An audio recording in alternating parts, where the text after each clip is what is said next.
If you're always thinking about outbound clicks on Pinterest but you're not growing, I get it. I know how it can be frustrating. But there are a few reasons why you may not be growing on Pinterest, and today we're going to talk about one of the reasons and what to do to fix it. I'm a content creator with millions of views every month on my profile, and I'm also a Pinterest expert. And there's one reason that can be the problem that you're not growing on Pinterest. One important reason, it may be because you're just focusing on outbound clicks.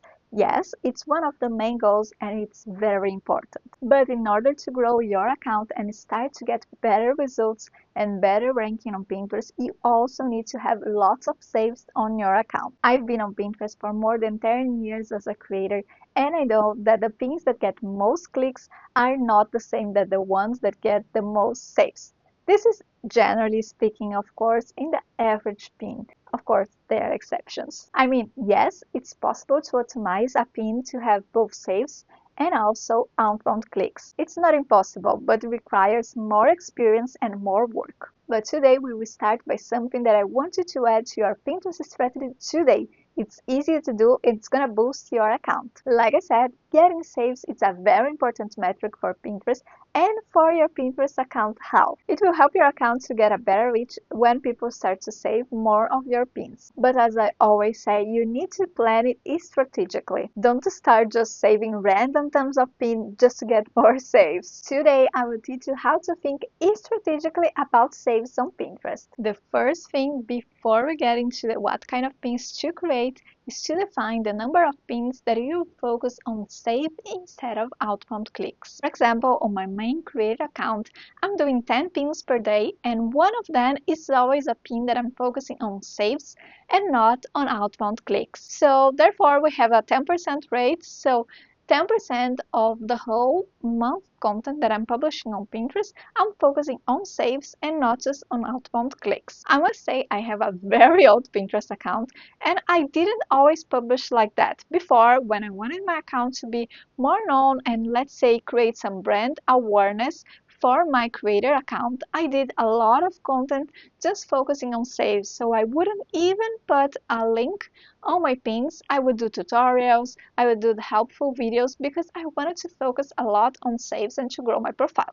But now we are talking about someone who wants to have outbound clicks. Like I said, if this is your main goal at the beginning of the video, you also need saves in your account. So it's for this kind of strategy that I'm talking about today. So this is no strict rule. You don't need to have 10%, but I think it's a good, let's say, percentage, especially if you want to focus on outbound clicks, but you want to keep your account healthy. You're starting today to add this kind of pins to your account. I would say 10%, it's a good rate of pins to start adding them now. Okay, so we defined the number of pins you will be publishing each month, just thinking and focusing on saves. Now it's time to decide what kind of pins will work for your niche specifically. The ideal pin to get saves will depend a lot on your niche. For example, if you're doing nails, you can do nail photos of different nail arts, you can do nail tutorials. You don't need to add a call to action, but you need to inspire people. If you're doing fashion, you can do outfit ideas,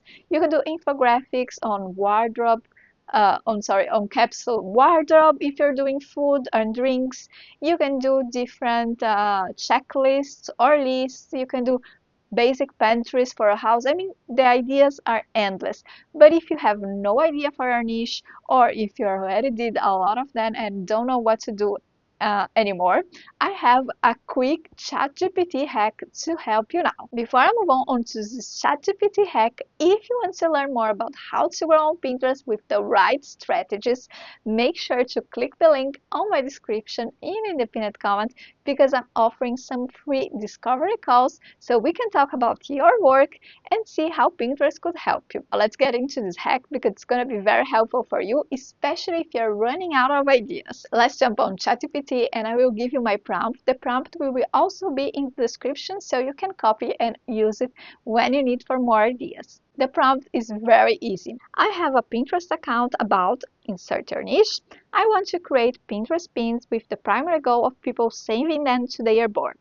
Each pin must be either helpful or inspiring, ideas that people will want to save to check later, or to see it again in the future or when necessary. Here are some examples of what I mean: DIY, recipe lists, helpful infographics, checklists, planners, advice, ideas, how-to, step-by-step quick guides, and etc. Please give me 30 different ideas that are relevant to my niche. ChatGPT will give you lots of ideas, and you can analyze the ones that fit the most your niche, that you like the best, or even if they all are fitting, you can do them all. And you can also do it for each micro niche that you're talking about inside of your page or your content. After you decide which ideas you will follow, you need to create the pin designs for each pin. Don't forget that we are focusing on saves, so you need to make sure your pin is helpful and also beautiful, because we know Pinterest is mainly a lot about aesthetically visual pleasing content.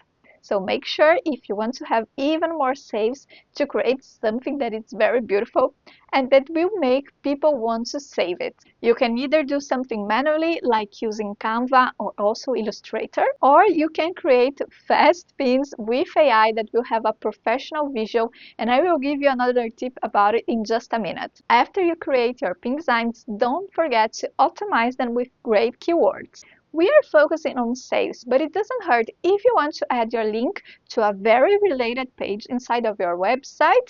You can do it, or your blog.